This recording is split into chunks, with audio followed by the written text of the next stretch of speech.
Welcome to the Slop Temple. We pray this video helps.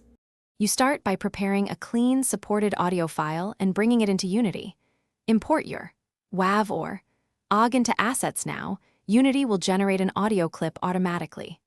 Once done, inspect the audio clip settings in the inspector, set load type to streaming for long tracks or decompress on load for short cues.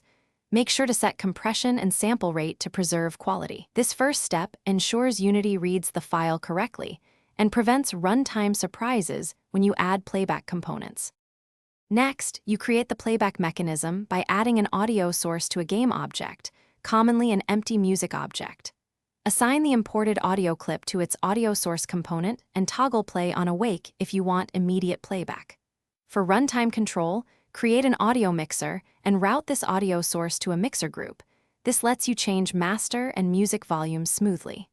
Once configured, you can preview playback in the editor and hear how the clip blends with game audio before scripting transitions or crossfades. Finally, you control music with a simple script. Call audio source. Play, stop, and pause, and implement volume fades with a coroutine for smooth transitions. If the track should persist across scenes, use Don't Destroy on load and guard against duplicate music objects by checking for an existing instance. Make sure to expose volume parameters to the audio mixer for UI control.